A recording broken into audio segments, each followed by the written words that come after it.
Thank you, Trevor. Thank you. There is a text in Ezekiel, chapter 36, verse 26. Ezekiel is the chap that gave us the quote on the front of our porch, which I mentioned a few weeks ago. All souls are mine, said the Lord. Well, this is another little quote from Ezekiel. And I will give you a new heart and a new spirit, and I will put it into you, and I will remove the heart of stone from your flesh and give you a heart of flesh. I will remove the heart of stone from your flesh and give you a heart of flesh. I understand this to mean a heart of flesh so you can feel the needs of others, so that you can understand better that word that's often used, how to empathize.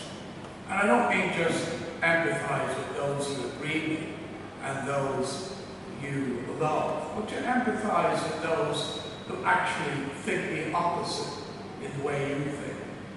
Not necessarily to agree with you, but to empathize. And I think that's what Ezekiel is getting at when he says, I will remove the heart of stone from your flesh and give you a heart of flesh. Now, a lot of you know how my mind works. Bizarrely, is the answer. Because immediately I thought, who does Ezekiel remind me of? And I'm sure there's a few of you are going to say the same. Yes, the Tin Man in The Wizard of Oz. Of course he does. The Tin Man saying, if I only had a heart. Now I doubt very much that Ezekiel saw the film The Wizard of Oz or the music. He was a long time before. But you can see how the strand of thinking was the same. If I only had a heart. From The Wizard of Oz. And in that he's saying, when a man's an empty kettle, he should be on his mettle, and yet I'm torn apart. Just because I'm presuming that I could be kind of human if I only had a heart. I'd be tender, I'd be gentle, and awful sentimental regarding love and art. I'd be friends with the sparrows and the boys who shoots the arrows if I only had a heart. Now you can see how Ezekiel and Baum, or is it only me who can see this? No, they're heading in the same direction here. As a matter of fact, it made me think, it made me seriously think, if today we were compiling a Bible, what would we put into it? What would be the accepted canon in that Bible? I have no doubt that Oz would be in there as one of the greatest parables, one of the greatest moral tales in the Bible. And we should think about that. What would you put in? I'm going to ask you some other week what you go home and think. If we were compiling the Bible today, what would you put into it? What would you think should be in the Bible from our own experiences? Definitely, I think Oz. And as you can see, Ezekiel and the Tin Man, very similar way of thinking there. Now, John Adams was the second president of the United States. Prior to that, he was vice president to George Washington. Because there's a lot of talk about American presidents at the moment. Who's in and who's out, at least who thinks he's in and who knows he's, who knows he's in and who thinks he's in. What is actually out. Anyway, I'm not going down that road, but John Adams was vice president to George Washington, and he was the second president of the United States of America. Well, John Adams at least would have known about Ezekiel. And in a fashion predating the Tin Man, was still in the same genre. Because John Adams said, our Constitution was made only for a moral and religious people. Only for a moral and religious people. It is wholly inadequate to the government of any other. So in order, and it's worth having a look at the American Constitution. It's a very fine document. You can argue with it because it was pre-slavery and it's a bit selective who it regards as the people. It begins with we the people, but qualifies it as it goes on. However, having said that, you can see that in order to uphold the values and the democracy enshrined in the American Constitution, you would have to be moral. Religious is debatable. You'd have to be moral. And you would have to be, as Ezekiel and the Tin Man said, you'd have to have a heart to understand and uphold the values enshrined in the American Constitution. That's what I think John Adams was getting at. This is a fine document, but if you can't uphold it. Now, some may question his use of the word religious, but I think definitely is talking about that you have to have a moral heart. Ezekiel has the Lord said, in giving you a heart, a new heart, through that I will give you a new spirit. I will renew your heart and I will renew your spirit. And these are my words. And you'll be able to empathize with others. Taking away the heart of stone. The sociopathic tendencies that we talk that exist in some political leaders. And it exists not only in political leaders, but can exist within mankind.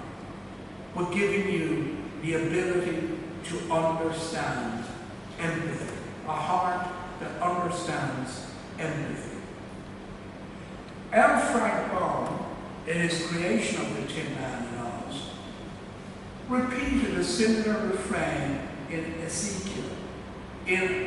I'm presuming that I could be human if I only had a heart.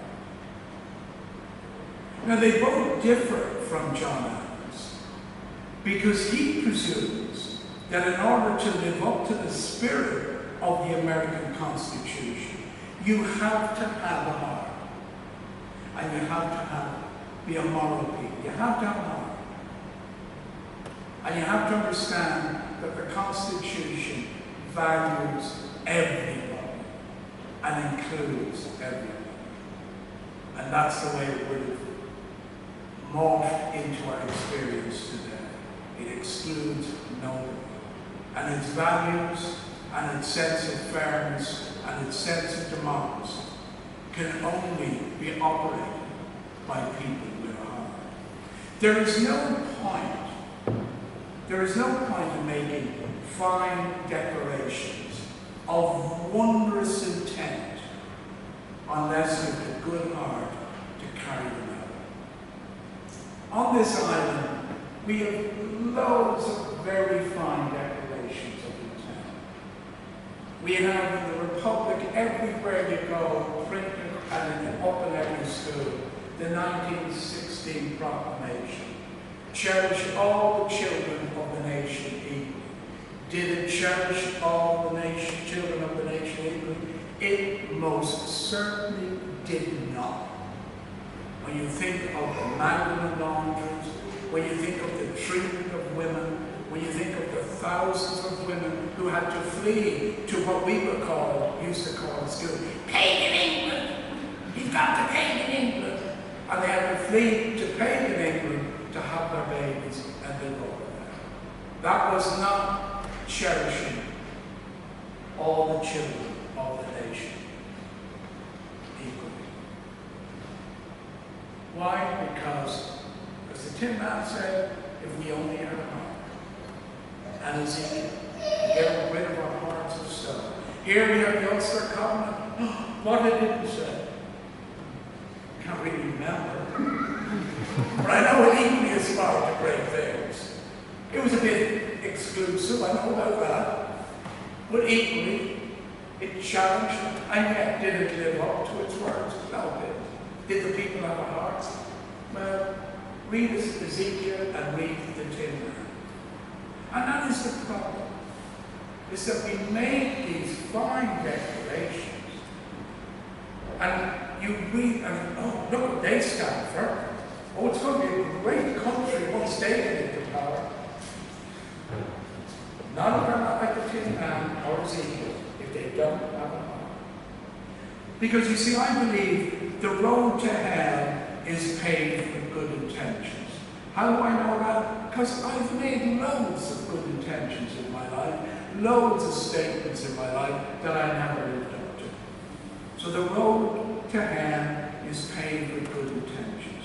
Means that it is not enough to simply mean to do it.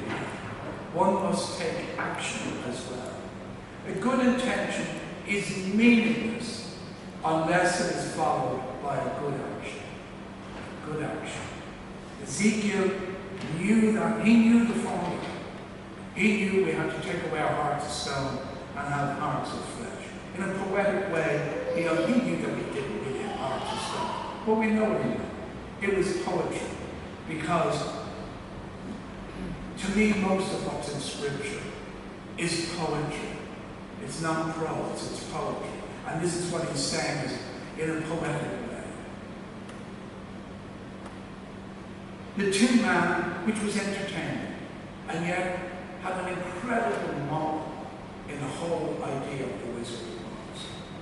And he has a desire to have a good heart. Maybe the Tin Man needed to read Ezekiel. But hey, that would have ruined the movie because we love the journey we've done. John Adams says, don't bother aspiring to these great things if you don't have a good heart. A good document, a declaration of good intent, a covenant, whatever it is totally dependent on a moral people, a people with a good heart. Amen.